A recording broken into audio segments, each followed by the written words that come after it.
Praise the Lord, hallelujah. യേശുവേ നന്ദി, യേശുവേ സ്തുതി. പാലക്കാട് നിന്ന് ബ്രദർ സൈമൺ വടക്കൻ. എല്ലാ പ്രിയപ്പെട്ടവർക്കും യേശു ക്രിസ്തുവിന്റെ നാമത്തിൽ സ്വാഗതം. പ്രിയപ്പെട്ടവരെ, ഇനി വരുന്ന എപ്പിസോഡുകളിൽ ബ്രദറുടെ ജീവിതത്തിൽ ദൈവം ഇടപെട്ട നിമിഷങ്ങളെക്കുറിച്ച് നിങ്ങളുമായി എപ്പിസോഡ് പങ്കുവെക്കുകയാണ്. പ്രിയപ്പെട്ടവരെ, അവിശ്വാസി, നിരീശ്വരവാദി, യുക്തിവാദി, യേശുവുമായി സ്നേഹബന്ധത്തിൽ ആയിരിക്കാൻ വിസ്മതിച്ചവൻ, യേശുവിൻ്റെ നാമത്തെ അറിയാത്തവൻ, പുരാതന ക്രൈസ്തവ കുടുംബത്തിൽ ജനിച്ച എന്നെ എങ്ങനെയാണ് യേശു തൻ്റെ ശുശ്രൂഷയിലേക്ക് വിളിച്ചത്? എന്നെ തള്ളിക്കളയാത്തവൻ.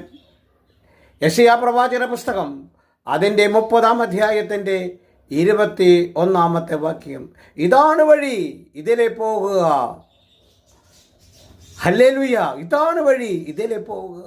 പ്രിയപ്പെട്ടവരെ, ഇനിയുള്ള എപ്പിസോഡുകളിൽ ബ്രദർ തൻ്റെ ജീവിത അനുഭവങ്ങൾ, യേശു എന്നെ എങ്ങനെ രക്ഷിച്ചു, യേശു എങ്ങനെ തൻ്റെ ശുശ്രൂഷയ്ക്ക് വിളിച്ചു എന്നുള്ളതിനെക്കുറിച്ച് പങ്കുവയ്ക്കും. ഇത് മറ്റുള്ളവർക്ക് ഷെയർ ചെയ്യണം. ഇത് നിങ്ങളൊരു അനുഗ്രഹമാകും, നിങ്ങൾക്കൊരു അത്ഭുതങ്ങളായിരിക്കും, നിങ്ങൾക്ക് ദൈവ അടയാളങ്ങൾ കാണിക്കും, നിങ്ങൾക്ക് രോഗശാന്തികൾ കർത്താവ് നൽകും. ദൈവം നിങ്ങളെ അനുഗ്രഹിക്കട്ടെ. ഹല്ലേലൂയ.